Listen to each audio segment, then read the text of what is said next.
খুব লাগছে। আমি কি থামিয়ে দিব? আহ না, থামিয়ে দিও না, তাহলে আমি মরেই যাব। কিন্তু তোমার তো কষ্ট হচ্ছে। প্রথম তো তাই কষ্ট হচ্ছে, আস্তে আস্তে ঠিক হয়ে যাবে। কিন্তু তোমাকে কষ্ট পেতে দেখতে ইচ্ছে করছে না যে। প্লিজ এমন সময় এসে থামিয়ে দিও না, তুমি বুঝবে না এই কষ্ট কেমন। ভেবে বলছো তো? আমি কিন্তু এসব বিয়ের পরেই করতে চেয়েছিলাম। তোমাকে নিজের থেকে দূরে সরিয়ে রাখতে পারি না যে, খুব ভালোবাসি, তাই নিজেকে কন্ট্রোল করতে পারি না। সত্যি? হ্যাঁ সত্যি বলছি, এবার করো। আহান আর কথা ওদের ভালোবাসার সাগরে আবার ডুব দিল। এর ফাঁকে আহানের কথার পরিচয়টা দিয়ে নিই। আহান আর কথা একই ভার্সিটিতে পড়াশোনা করে। আহান পরিবারের একমাত্র ছেলে, আর কথাও ওর পরিবারের একমাত্র মেয়ে। দুজনেই খুব আদরের। আহান ভার্সিটির সবার ক্রাশ হলেও সবাইকে আহান পাত্তা দিত না, কিন্তু কথাই একমাত্র মেয়ে যে আহানকে ভালোবাসতে শিখিয়েছে, ভালোবাসার মানে শিখিয়েছে। আহান কথা বলতেই পাগল, আর কথাও তাই, যদিও কথা একটু চঞ্চল টাইপের মেয়ে, কখন কি করে তার ঠিক নেই। কিন্তু আহানকে ভালোবাসার সময় যেন ও একদম শান্ত হয়ে যায়। যাই হোক, এবার গল্পে ফেরা যাক। কথা জামা কাপড় পরে নেয়। আহান ওর দিকে এক দৃষ্টিতে তাকিয়ে থাকে। তোমাকে আগের থেকে খুব সুন্দর লাগছে। আহানের কথা শুনে কথা মুচকি হেসে আহানকে গিয়ে জড়িয়ে ধরে, আর আহানের কানে ফিসফিস করে বলতে লাগে, তুমি আজকে আমায় যে সুখ দিলে তা আমি কখনোই ভুলবো না। কিন্তু তুমি তো ব্যথায় কাতরাচ্ছিলে। সে তুমি বুঝবে না, আসো আমাকে বাড়ি পৌঁছে দিয়ে যাও। আচ্ছা, শার্টটা পরতে দাও। আহান শার্ট পরে হোটেলের ভাড়া চুকিয়ে রিক্সা করে কথাকে বাড়ি পৌঁছে দিয়ে নিজের বাড়ির দিকে রওনা দেয়। রাস্তায় আহানের মাথায় নানা রকমের চিন্তা এসে উকি দেয়। বারবার নিজেকে ওর কাছে অপরাধী মনে হয়। বারবার মনে হতে লাগে ও কথার জীবনটা হয়তো নষ্ট করে দিল। আবার মনে মনে এইটা ভেবে শান্তি পায় যে বিয়ে তো ও কথাকেই করবে। তাহলে ওর জীবন নষ্ট হলো কিভাবে? বাসায় গিয়ে আহান ফ্রেশ হয়ে নেয়। ফ্রেশ হয়ে কথাটায় কল দেয়, কিন্তু কথার ফোনে ওয়েটিং দেখাচ্ছিল। আহান ভাবে হয়তো জরুরি কারোর সাথে কথা বলছে। তার ঠিক 20 মিনিট পর আহানের ফোন বেজে ওঠে। ততক্ষণে আহান ঘুমিয়ে পড়ে, তাই কথার ফোনটাও রিসিভ করতে পারেনি। সকালবেলা আহান ঘুম থেকে উঠে ওর বুকটা ভারী ভারী লাগে। মনে হচ্ছিল ওর বুকের উপর কেউ শুয়ে আছে। তৎক্ষণাৎ আহান ওর চোখটা খুলে ফেলে। চোখ খুলতেই দেখে কথা ওর উপর শুয়ে আছে। অবাক হয়ে কথাকে বিছানায় একপাশে ফেলে দেয় আর বলে, তুমি এখানে কি করছো? বাবা মা কেউ দেখেনি তো? দেখলে দেখুক, আমাদের বিয়ে দিয়ে দিবে, আর আমিও তো এটাই চাই। ভালোভাবে বিয়ে হওয়া আর ধরা পড়ে বিয়ে হওয়া দুটো আলাদা। সবকিছু বুঝো, এটা কবে বুঝবে তুমিই ভালো জানো। ধ্যাত, আবার জ্ঞান দেওয়া শুরু। একটু তো শুয়েই ছিলাম তোমার ওপর, তাই বলে এভাবে রিয়েক্ট করবে? আমার ভুল হয়েছে মা, আমাকে ক্ষমা করে দাও। আগে বলো তুমি আমার কল রিসিভ করনি কেন? ও, তুমি কল দিয়েছিলে? আমি তো ঘুমিয়ে পড়েছিলাম। তাই বলো, আমি তো ভাবলাম এবার আমাকে ভুলেই যাবে। তোমাকে ভোলার কোনো প্রশ্নই ওঠে না। কথাটা বলে আহান কথার কপালে একটা চুমু খায়। তারপর ওরা দুজন একসাথে ভার্সিটি যায়। সব ঠিকঠাক চললেও ওদের ভালোবাসায় কারো কুনজর পড়ে গিয়েছিল, আর সে চাইছিল ওদের ছুটিটাকে ভাঙতে। তারপর একদিন, সেদিন আহান ওর কিছু কাজে ঢাকায় গিয়েছিল। কথা তখন একা হয়ে পড়েছিল। ভার্সিটির পেছনে পাশের পুকুর ঘাটে একা বসে ফোন টিপছিল কথা। হঠাৎ রিমা আসে। কি রে কথা, তুই এখানে? আর আহান তোকে সারা ভার্সিটি খুঁজে বেড়াচ্ছে। রিমার মুখে আহানের কথা শুনে কথা কিছুটা অবাক হয়। আচ্ছা তুমি যাও, আমি আসছি। কথাটা বলে কথা আহানকে খুঁজতে চলে যায়। খুঁজতে খুঁজতে ও কলেজের স্টোর রুমের দিকে চলে যায়, আর তখনই কেউ একটা ওর হাত ধরে স্টোর রুমের ভিতরে নিয়ে যায়, আর কথার চোখ দুটো ওর হাত দিয়ে ঢেকে দেয়। কথা তাকে আহান ভেবে ভুল করে। আহান, তুমি কখন এলে? আর এইভাবে চোখ ধরে রেখেছো কেন? ও বুঝেছি, আমাকে সারপ্রাইজ দেবে বলে এই আয়োজন করেছো। কথা বারবার ছেলেটাকে আহান ভেবে ভুল করে যাচ্ছিল, কিন্তু ও হয়তো জানতো না ওর জীবনে কত বড় একটা কাল নেমে আসছিল। ছেলেটা কথার সরলতার সুযোগ নিয়ে কথার ঠোঁটে চুমু খায়, আর কথাও ছেলেটাকে আহান ভেবে ওর চুমুতে সায় দেয়। ঠিক তখনই রিমা আহানকে নিয়ে স্টোর রুমে হাজির হয়, যেটা দেখার জন্য আহান কিছুতেই প্রস্তুত ছিল না। আহান গিয়ে ছেলেটাকে সরিয়ে কথার গালে ঠাস করে একটা চড় বসায়। ছি, কথা তুমি এতটা নিচে নামতে পারো, আমি কখনো কল্পনাও করতে পারিনি। কথা ততক্ষণে ব্যাপারটা বুঝতে পারে কেন রিমা ওর কাছে গিয়ে বলল আহান ওকে খুঁজছে। রিমা প্রতিশোধ নিল, কারণ আহান রিমার ভালোবাসা ঠুকরে কথার কাছে গিয়েছিল। কথা আহানকে অনেকবার বোঝানোর চেষ্টা করছিল, কিন্তু আহান নিজের চোখে দেখা জিনিসকে কিভাবে অস্বীকার করবে।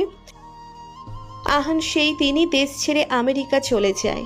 কথার কোনো কথাই শোনার জন্য ও প্রস্তুত ছিল না। দীর্ঘ 1 বছর পর দেশে ফেরার সাথে সাথে কথা ওর সাথে দেখা করার জন্য অনুরোধ করে। আমিও কোথায় একটা গিয়ে নরম হয়ে গেলাম আর কথার প্রস্তাবে রাজি হয়ে গেলাম। আমাদের ক্যাম্পাসের বটতলায়, এই বটতলায় কথার সাথে কত সময় কাটিয়েছি তার ঠিক নেই। স্মৃতির পাতায় সব কিছু গেঁথে আছে, গল্প, হাসি ঠাট্টা, আগামী দিনগুলোতে কিভাবে কাটাবো সেই পরিকল্পনা। সেগুলো এখন শুধুই একটা বইয়ের ছিঁড়ে যাওয়া পৃষ্ঠা। যাক, সে কথা। কিছুক্ষণ পর কথা এসে আমার পাশে বসলো। কথা আহানের দিকে অপলক দৃষ্টিতে তাকিয়ে আছে। আমি কথার দিকে একবার তাকিয়ে সামনের দিকে চেয়ে রইলাম। তখন কথা বলল, তুমি আগে দেখা হলে বুকে জড়িয়ে নিতে, আমার দিকে তাকিয়ে থাকতে। আজকে কিছুই করছো না কেন? একটু তাকাও, বুকে জড়িয়ে নাও। সেটা আর সম্ভব না। কেন সম্ভব না? 1 বছর তো আমার থেকে নিজেকে দূরে সরিয়ে রেখেছো, আর কত? ভাব যেমন করছো যেন তুমি কিছুই জানো না, ভালো করেই জানো সবটা। হ্যাঁ জানি, আর আমি যেটা জানি সেটা সত্যি, তুমি যেটা জানো সেটা মিথ্যে। কেন এমন করছো আমার সাথে? তুমি জানো তোমার অবহেলা আমি সহ্য করতে পারি না। আমারও একসময় কান্না এসেছিল। বদলা নিচ্ছ তুমি? বদলা নেওয়া হলে আরো আগেই নিতাম, নিজেকে দূরে সরিয়ে রাখতাম না। এখন কিন্তু আমার খুব কান্না করতে ইচ্ছে করছে। কেন?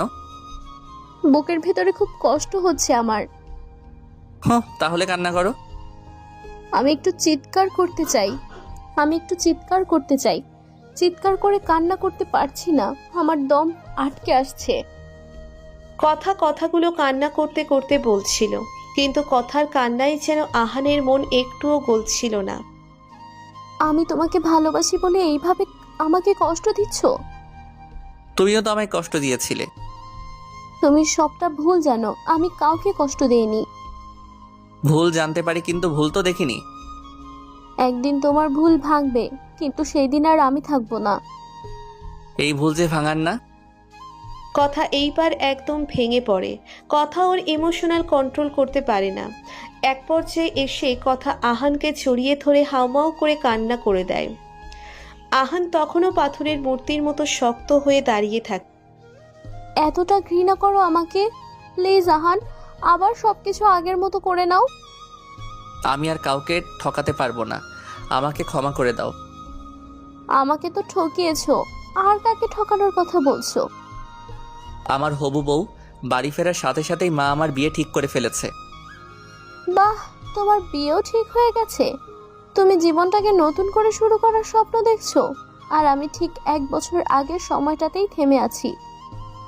আহান আর কথার কথোপকথনের মাঝে একটা রিকশা এসে ওদের সামনে দাঁড়ালো। সেখান থেকে একটা মেয়ে নেমে আসলো, বোরখা পরা।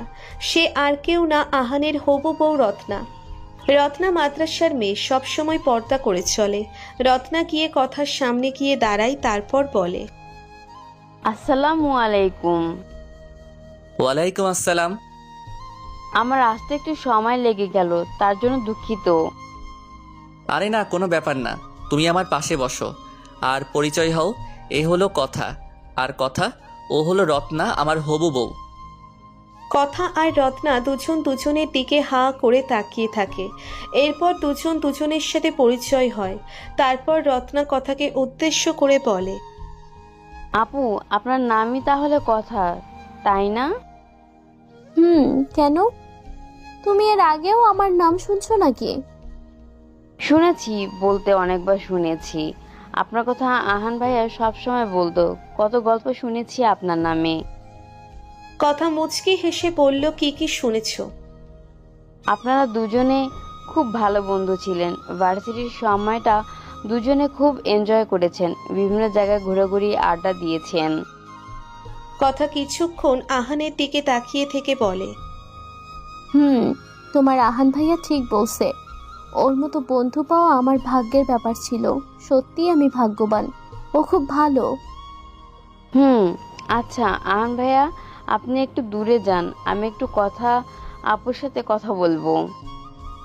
আচ্ছা, তোমরা কথা বলো, আমি পাশে আছি। একথা বলে আহান উঠে চলে আসে। রত্না তখন কথাকে বলল, আপু, আপনি তো আহান ভাইয়ার ব্যাপারে সবকিছু জানেন। হ্যাঁ, বান্ধবী হিসেবে ওর অনেক কিছু জানি। তাহলে বলেন তো, সে কাউকে ভালোবেসেছিল? বেসেছিল তো। আমাকে তার সাথে দেখা করে দিতে পারবেন? কেন? তুমি তার সাথে দেখা করে কি করতে?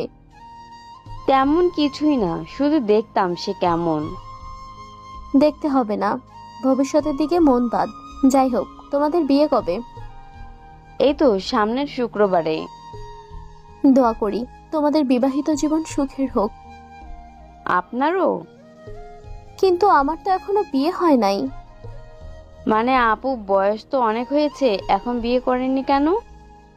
পড়াশোনা শেষ করে চাকরি করব, তারপর বিয়ে। আচ্ছা, সে কথা থাক। তোমরা দুজনে ঘোরাঘুরি করো, আমি এখন উঠি। চলে যাবেন এখনই? বাসায় একটু কাজ আছে। একথা বলে কথা আর দাঁড়ালো না। আহানের কাছে গিয়ে আহানকে বলল, ভালো থেকো। তোমাকে হারানোর শোক আমার সারা জীবন। তবে দোয়া করি তোমার আগামী দিনগুলো সুন্দর সুখময় হোক। কথা আমাকে আর কোনো কথা বলার সুযোগ না দিয়ে ও চলে যেতে লাগলো। আমি সেদিকে তাকিয়ে আছি। ও যত দূরে যাচ্ছে ততই আমার কষ্ট হচ্ছে। একটা সময় তাকে তো খুব ভালোবাসছিলাম, কিন্তু আমার ভালোবাসার সাথে বিশ্বাসঘাতকতা করেছে। যদি সে এসব না করতো তাহলে ওকে বুকে জড়িয়ে ধরে আগলিয়ে রাখতাম। কিন্তু তুমি কখনো আমার ছিলেই না, কখনোই তুমি আমার ছিলে না। যদি আমার হতে তাহলে অন্য ছেলে তোমার শরীর নিয়ে খেলতে পারতো না, তুমি অন্য কারো। তোমায় নিয়ে এসব ভাবতেও আমার ঘৃণা লাগে। এগুলো ভাবছি, তখন রত্না এসে আমার পাশে দাঁড়ালো, আমার হাত ধরে বলল, কি হলো, আপনি এভাবে দাঁড়িয়ে আছেন কেন? চলেন, আমাদের বিয়ের জন্য কেনাকাটা করতে হবে। চলো। একটা রিকশায় করে দুজনে বিয়ের জন্য কেনাকাটা করতে গেলাম, কিন্তু আমার মনটা এখনো কথার কাছেই পড়ে আছে। তবে রত্নাকে তা বুঝতে দিলাম না। শুধু বারবার একটা কথা মনে হচ্ছে, আমি কি কোনো ভুল করে ফেললাম? হঠাৎ আমার চোখ পড়ল, একটা অন্ধ মেয়ে রাস্তা পার হতে চাচ্ছিল, কিন্তু ও কিছুতেই রাস্তাটা পার হতে পারছিল না। আমি রিকশাটাকে থামিয়ে মেয়েটাকে সাহায্যের হাত বাড়িয়ে দিতেই মেয়েটার কাছে এগিয়ে গেলাম, কিন্তু মেয়েটাকে দেখে আমি অবাক হয়ে গেলাম। এ তো রিমা। রিমা, তুই? তোর এই অবস্থা হলো কি করে? আহান যেমন রিমাকে দেখে ওকে চিনে ফেলে, রিমাও তেমনি আহানের কণ্ঠস্বর শুনে আহানকে চিনে ফেলে। আহানকে পেয়ে যেন ও আহানের হাত শক্ত করে জড়িয়ে ধরে ওর কাছে আকুতি মিনতি করতে থাকে। কিন্তু প্রশ্ন একটাই, রিমার এই অবস্থা হলো কি করে? আহান রিমার কাছে ওর এরকম অবস্থার কথা জানতে চাইলে রিমা আহানকে সবটা খুলে বলে। আমার উপর এক্সিট অ্যাটাক হয়, নিজেকে বাঁচানোর সর্বোচ্চ চেষ্টা করি আমি, কিন্তু আমার চোখ দুটো বাঁচাতে পারিনি আমি জানি আমার সাথে এমনটা কেন হয়েছে। আহান, আমার তোমাকে অনেক কিছু বলার আছে। আমি তোমাকে কত খুঁজেছি, হিসেব নেই। তোমার সাথে কথার সাথে আমি অনেক বড় পাপ করে ফেলেছি, আর সেই পাপের ফল তোমার সামনে আমি অন্ধ হয়ে গেছি। আহান রিমার কথা শুনে অনেক অবাক হয়। ওর মনে প্রশ্ন জাগে, কি এমন অন্যায় করেছে রিমা আমার আর কথার সাথে। অতঃপর রিমা সেদিন কথার সাথে হয়ে যাওয়া দুর্ঘটনাটার বিবরণ দেয়। সবকিছু শুনে আহানের পা মাটি থেকে সরে যায়। যতটা না অপরাধ রিমা করেছে আহানের সাথে, তার থেকেও বেশি অপরাধ আহান কথার সাথে করেছে, কথাকে অবিশ্বাস করে। আহান আর এক মুহূর্তও দাঁড়িয়ে থাকলো না, ছুটে গেল কথার কাছে। হয়তো কথাও ওর জন্যই অপেক্ষা করছে। কথার বাড়িতে গিয়ে কথাকে খুঁজতেই ওর মা বলে কথার ছাদে। আহান ছুটে যায় ছাদের দিকে। ছাদে গিয়ে দেখে কথা দাঁড়িয়ে আছে। আহানকে এই অবস্থায় দেখে কথা আহানের দিকে এগিয়ে আসে, আর তখনই আহান কথাটা জড়িয়ে ধরে কাঁদতে থাকে, নিজের ভুল স্বীকার করে। আমি জানতাম তুমি একদিন তোমার ভুল বুঝতে পারবে। আমি সেই দিনটারই অপেক্ষায় ছিলাম। কিন্তু এখন আমি রত্নাকে কি জবাব দিব? আর ঠিক তখনই সেখানে রত্নার আগমন। আমাকে কোনো জবাব দিতে হবে না। এমনিতেও বাড়ি থেকে আমাকে বিয়েটা জোর করেই দিচ্ছিল। বিয়ে করার কোনো ইচ্ছে ছিল না, শুধু বিয়ে না করার কোনো উপযুক্ত অজুহাত খুঁজে পাচ্ছিলাম না। কথাটা বলে রত্না হেসে ওঠে। অতঃপর আহান কথার বাবা মার অনুমতি নিয়ে কথাকে বিয়ে করে ঘরে তোলে। তারপর বাসর রাতে এত দূরে দাঁড়িয়ে আছো কেন? আমার কাছে আসো। প্রোটেকশন এনেছো? আজকেও প্রোটেকশন দরকার তোমার? ওটা ছাড়া করলে হয় না? না, হয় না। আমি পিল খেতে পারবো না। তারপর বিয়ের কিছুদিন পর মুটু হয়ে গেলে তখন তোমার মন অন্য মেয়ের দিকে চলে যাবে। ভালোবাসি তো তোমায়। তুমি বুড়ি হয়ে গেলেও এইভাবেই ভালোবাসবো। এসব নরম কথায় আমি ভুলছি না। আমি জানতাম তুমি প্রোটেকশন আনবে না, তাই আমিই কিনে এনেছি। তাহলে দেরি কিসের? কথাটা বলেই আমি কথার উপরে হামলে পড়লাম। যদিও বিয়ের আগেও কথার সাথে আমি ফিজিক্যালি জড়িয়েছি, কিন্তু তখন নিজেকে অপরাধী মনে হয়েছে, কিন্তু আজ আর তা মনে হচ্ছে না। কি ব্যাপার, এত শক্তি কোথা থেকে আসলো? শক্তি তো আমার বরাবরই ছিল, দেখাইনি শুধু তুমি ব্যথা পাবে বলে।